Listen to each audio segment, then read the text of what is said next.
Operation సింధూర్లో Pakistan సైనిక స్థావరాలను లక్ష్యంగా చేసుకోలేదని, ఉగ్రవాద శిబిరాలపై మాత్రమే దాడి చేశామని భారత సైన్యం ప్రకటించింది. అయినా దాయాది దేశం కయ్యానికి కాలు దువ్వింది. పహల్గామ్ ఉగ్రదాడి జరిగినప్పటి నుంచి పీఓకే వెంబడి కాల్పుల ఉల్లంఘనకు పాల్పడుతూ కవ్వింపు చర్యలు కొనసాగిస్తూ వచ్చింది పాక్. నిన్న రాత్రి భారత్పై దాడులకు ప్రయత్నించిన పాక్ ఉదయం కూడా పీఓకేలో కాల్పులు జరిపింది. పహల్గామ్లో పర్యాటకులపై ఉగ్రదాడికి ప్రతీకారంగా చేపట్టిన ఆపరేషన్ సింధూర్ను విజయవంతంగా నిర్వహించింది భారత సైన్యం. మంగళవారం అర్ధరాత్రి ఆపరేషన్ సింధూర్కు వీర తిలకం దిద్దింది. సరిగ్గా రాత్రి 1:44 ఆపరేషన్ సింధూర్ను ప్రారంభించింది. 1:45 మొత్తం 9 ఉగ్ర స్థావరాలపై భారత్ మెరుపు దాడులు చేసింది. మిసైళ్లతో భారత్ విరుచుకుపడింది. ఉదయం 2 గంటలకు న్యాయం జరిగిందంటూ భారత ఆర్మీ ఎక్స్లో పోస్ట్ చేసింది. 2:25 దాడులపై ప్రతీకారం తీర్చుకుంటామని పాకిస్తాన్ ప్రధాని ప్రకటించారు. 2:30 శ్రీనగర్కు విమాన సర్వీసులు రద్దు చేశారు. ఉదయం 3 గంటలకు ధర్మశాల, లేహ్, జమ్మూ, అమృత్సర్ విమానాశ్రయాలను మూసేశారు. ఉదయం 4 గంటలకు ఎల్ఓసి వెంట ఉన్న గ్రామాలపై పాక్ ఆర్మీ కాల్పులు జరిపింది. ఆపరేషన్ సింధూర్లో భాగంగా పాక్ పీఓకేలోని 9 ప్రాంతాలపై భారత సైన్యం విరుచుకుపడింది.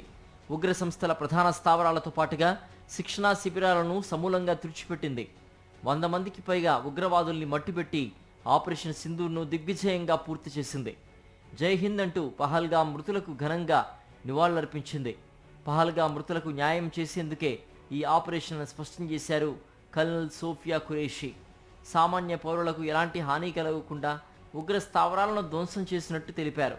ఆయా స్థావరాల వివరాలని చెప్పారు.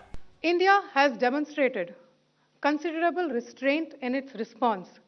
However, it must be said that the Indian armed forces are fully prepared to respond to Pakistani misadventures, if any, that will escalate this situation.